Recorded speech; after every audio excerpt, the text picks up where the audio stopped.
It seems like most of these zombie games make you feel like you're unstoppable. No More Room in Hell 2 does the complete opposite. Ammo is very limited, melee combat is super dangerous, and one bad decision can permanently kill the character you've been building. And yes, you heard that right, you can lose your character. I can confidently say this game could be really good in the future after a few touch-ups. What's going on everyone, KevisaurX here, and today we're reviewing No More Room in Hell 2. And as always, we're gonna answer one really important question. Is it worth buying? So this review is based on the full 1.0 version. This does not include the extremely rough early access launch.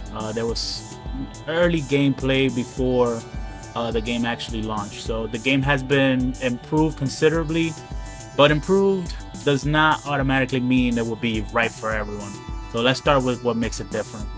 No More Room in Hell 2 is an 8-player co-op survival horror game, and its main objective mode, players begin in a different area of a large map. Doesn't matter if you're with a squad or not. You guys might spawn together or you might spawn in different places. So you search for weapons and supplies, complete smaller objectives, locate the other survivors, and eventually attempt the final mission together.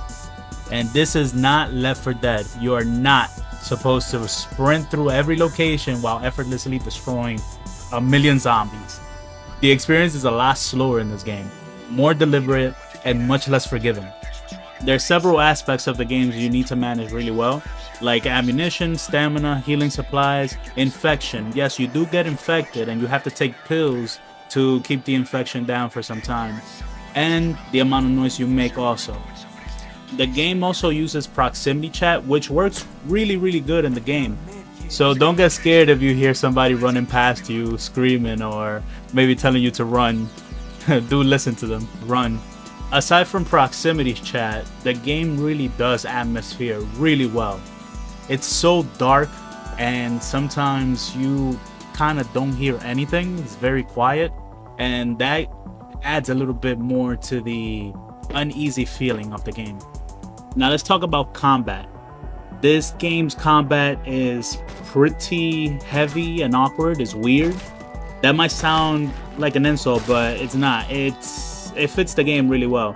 These characters, you have to know that there are emergency responders and ordinary survivors, so it's not like they're super trained soldiers. Now with that being said, you have to be really careful and strategic with how you swing your weapon, because it takes time and stamina whenever you're swinging. So missing an attack can leave you completely exposed to zombies. The melee combat in this game will humble you real quick if you're not careful. And combat forces you to respect even a small group of zombies. And what about firearms? How about those? Firearms do feel powerful in this game, but ammunition is super scarce. So you have to really keep track of your bullets. You don't want to run out in the middle of battle.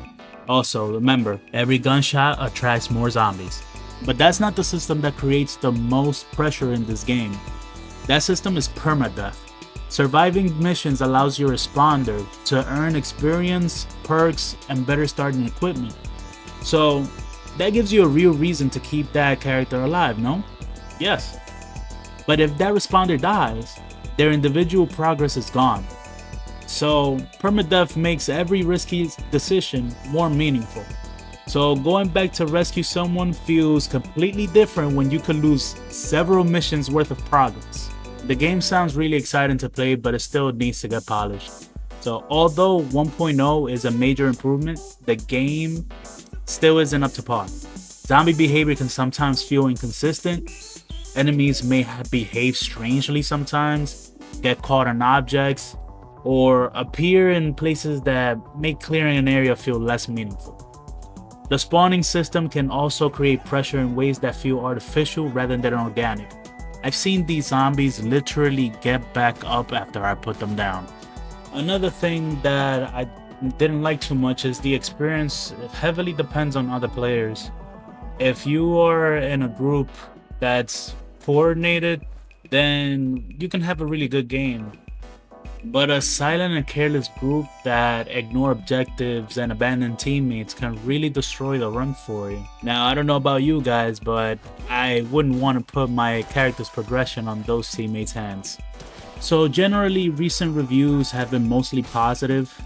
A lot of players have been praising the atmosphere, same as me, the slower survival gameplay, the co-op tension. A lot of good things being said about the game. The most common complaints are usually the zombie AI and spawning as well. And a lot of bugs. The game still has a lot of bugs.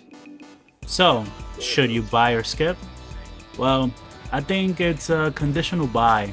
Buy it if you want slower co-op survival horror, limited resources, meaningful consequences, and if you also want to have some experiences with your friends. If you have a group of friends that you can play this game with, I say go ahead. It's pretty fun when you play with friends. When you're playing with other people, it can be a hassle. So I would definitely say pick up a few friends and go ahead, enjoy the game. So I want to know from you guys, have you played No More Room in Hell 2 since the 1.0 update?